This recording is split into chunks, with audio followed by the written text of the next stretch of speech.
Hello there and welcome to another episode of my A New Hope series. We've got Primetime Wrestling, WWF in the 1990s, or 1991 at the moment. First week of February, so this is the 6th episode in 1991.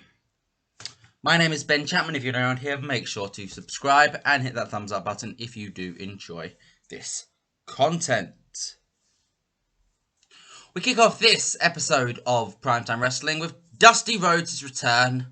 Comes out to the ring, as advertised last week, and he gets confronted by the Perfect Storm.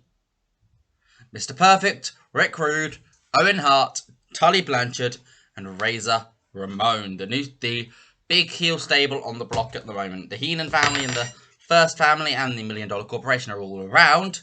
But I feel like this is the big heel stable at the moment. And they get into a spat. Dusty starts arguing with Perfect, Rude, Tully, Razor, all of the Owen, all good talkers in their own right. But there's Dusty, who goes complete apeshit, goes on this amazing promo and challenges Mr. Perfect to a match in tonight's main event.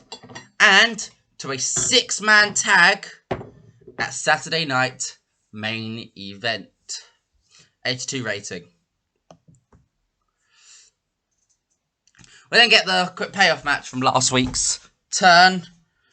The turn happened, so we're getting the match here. There was no need to build this into a long storyline because it was a one and done situation. But Razor Ramon defeats Dustin Rhodes quickly with the Razor's Edge. They don't seem to click, so I'm kind of glad it was just a one and done thing on a Primetime Wrestling. Gets a 64 rating. Shawn Michaels comes out and here's a challenge. Piper is the one who keeps locking him in the sleeper hold. Piper's the one who keeps getting the better of him in this brawl. He's beaten Ted DiBiase multiple times. He doesn't need to face him again. Piper, however, is one of the biggest stars of the 80s. Shawn literally says, "You might have been one of the biggest stars of the 80s. The 90s are mine, though." Bit preemptive, yes, but he's not wrong. And he challenges Roddy Piper to a match at Saturday night main event. The $1 Million Corporation come out, and Ted DiBiase looks like he's going to reject the offer. But Roddy Piper interrupts Ted and says that yes, at Saturday night main event, Shawn Michaels will be facing. He will accept Shawn Michaels' challenge for a match. 65 rating.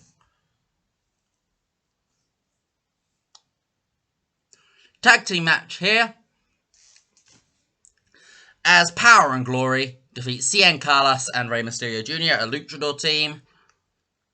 I know it's not long ago that we paired up Rey Mysterio in a full tag team with Dustin Rhodes, but I am planting seeds here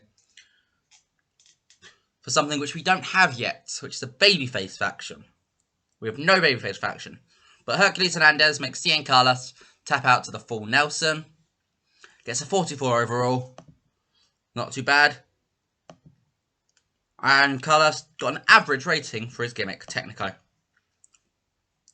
And after the match, Power and Glory get on the mics and they go, "Yeah, you know what? The Road Warriors, you challenged us, you sold us to watch our backs last week. We aren't afraid of you. You can do whatever you want. We are not afraid of you. And we never will be. That's that Saturday night main event.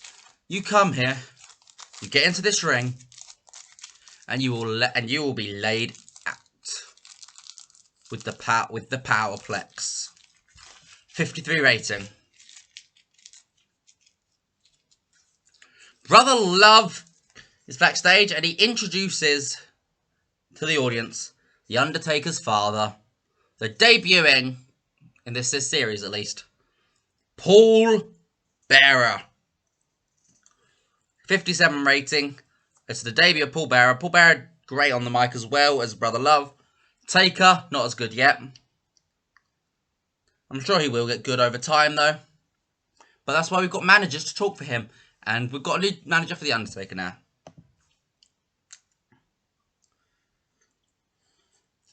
At this point, we needed a chat show around this point. So we got The Boot Camp with Sergeant Slaughter. Because he's not, for some reason, he's not on a wrestler's contract. And we aren't doing any of the Gulf War shit. So the boot camp got Hulk Hogan on, and he's chatting about his match at WrestleMania, how he'd be willing to face either Brett or Mr. Perfect. Either way, he's going to be walking out of WrestleMania as with the championship. And the Rhodes come in. And the Rhodes got to Hogan and goes, Hulk, would you be with... Me and you have teamed before. We were tag team champions. From Survivor Series to New Year's Special. I got to ask you now.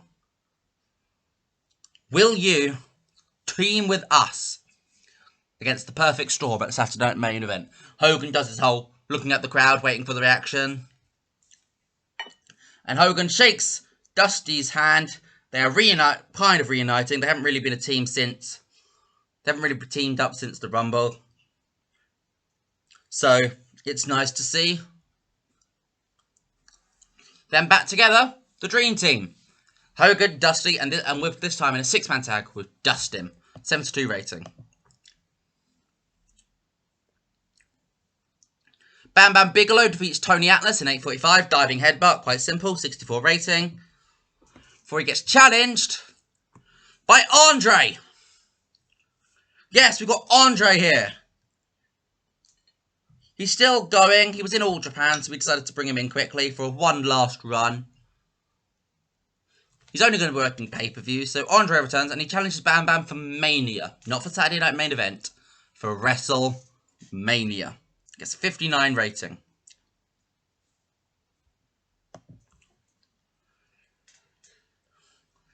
Semi-main event match sees the Hart Foundation defeat the Perfect Storm when Bret Hart submits Tully Blanchard with a sharpshooter. Of course, Bret going to be facing Mr. Perfect at Saturday night's main event. And in the main event, Mr. Perfect defeats Dusty Rhodes in 24:48 with the Perfect Plex to make his third defense of the WWF World Heavyweight title. Gets an 81 rating.